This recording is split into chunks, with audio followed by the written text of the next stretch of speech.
వారణాసియే కాశీ. ఇది ఒక శక్తిపీఠం.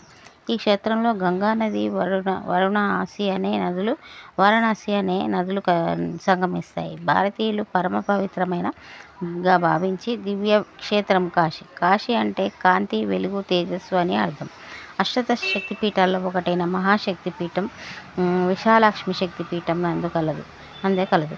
గంగానది ఒడ్డున గల స్నానఘట్టాలలో ఆసి ఘాట్, ఆదికేశవ ఘాట్,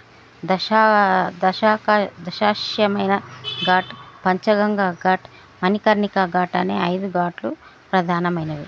ఈ ఘాట్లలో మణికర్ణికా ఘాట్లో స్నానం చేసిన మధ్యాహ్నం 12 గంటలకు స్నానం చేసినట్లయితే మన పాపాలన్నీ పోవును, పటాపంచలవును. కాబట్టి మణికర్ణికా ఘాట్లో ప్రతి ఒక్కరూ కాశీక్షేత్రం వెళ్ళినప్పుడు మణికర్ణికా ఘాట్లో స్నానం చేయాలి.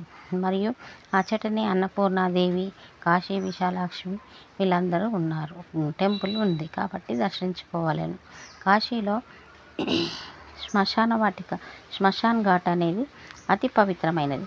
ఎందుకంటే శివుడు శ్మశాన వాటికలో నివసిస్తూ ఉంటాడు. కాబట్టి మనము శ్మశాన్ ఘాట్లో వెళ్ళి ఆ శ్మశానాల వద్ద చూస్తూ శివుణ్ణి దర్శించుకున్నట్లు భావన చేయాలి. కాబట్టి శ్మశాన్ ఘాట్లో అతి పవిత్రంగా మనం వెళ్ళి దర్శించాలి. అందుకని కాశీయే వారణాసి అని పేరు వచ్చింది. ఈ కాశీ వారణాసి, కాశీ అన్న ఒకటే, వారణాసి అన్న ఒకటే. కాశీ వారణాసి అని అంటారు. ఈ కాశీలో మరణించిన వాళ్ళు